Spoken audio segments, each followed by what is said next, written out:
In Revenge of the Sith, Anakin mentions saving Obi-Wan's life 10 times, but Obi-Wan claims that business on Cato Neimoidia doesn't count.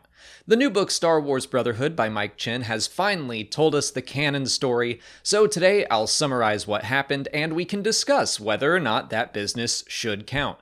There will be spoilers for the book ahead, but I'm going to keep everything as focused on the event in question as much as I can without giving too much else away. In the very early days of the Clone Wars, Obi-Wan is sent to the neutral world Cato Neimoidia to investigate a bombing that Count Dooku conveniently blames on the Republic.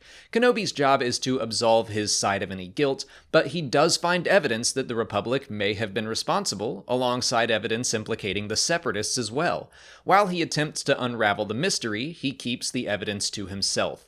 With the help of Asajj Ventress, some Neimoidians learn the Jedi Master is keeping evidence from them, and they place him under arrest. Before he can be captured, Obi-Wan hides his lightsaber near the Grand Theater of Judgment, where his trial will take place. He makes an impassioned speech to the Neimoidians, but it becomes clear that Ventress and her allies are framing him, and as blasters are raised in his direction, he calls his lightsaber to him using the Force. Meanwhile, Anakin is on a mission elsewhere in the galaxy when he hears of Obi-Wan's arrest. Going against the will of the Jedi Council, he secretly travels to Cato Neimoidia to help. He is present for the trial, and as things look bleak for his former master, he springs into action, igniting his own lightsaber in defense of his friend, but he jumps directly into the path of Obi-Wan's lightsaber, temporarily knocking it away. The two recover and escape the Grand Theater of Judgment together.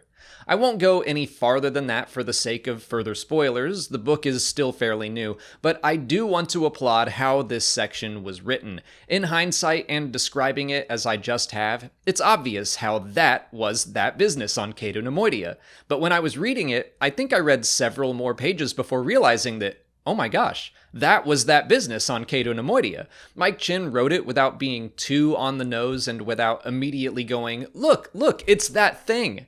I also want to point out that Brotherhood takes what could have been a small, throwaway, fan-servicey moment and makes a real, powerful story surrounding it with a lot to say. You can watch my full review on the book, but I was very impressed by it.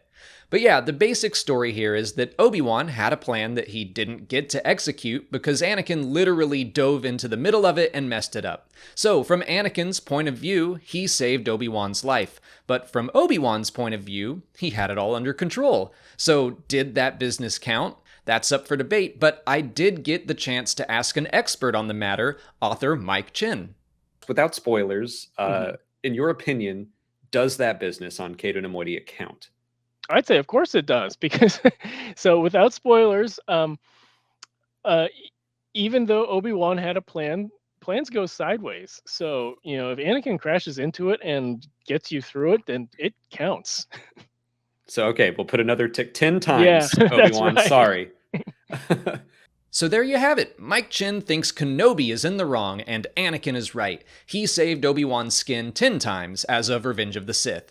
It's kind of funny, my instinct was, and still is, to side with Obi-Wan, but that's the fun of how the story was written. There is no right or wrong answer, it's just about whose perspective you agree with. So let me know what you think in the comments. Does that business on Cato Neimoidia count, or did Obi-Wan have it all under control? By the way, you can watch my full interview with Mike Chen, it came out on the channel yesterday. And if you want to hear the Legends version of the story, I did a video on that about a year ago. But that's it for today. If you haven't already, please like this video, subscribe to the channel, follow us on TikTok, Twitter, and Instagram, and consider checking out our Patreon page. As always, thanks for watching, and may the Force be with you.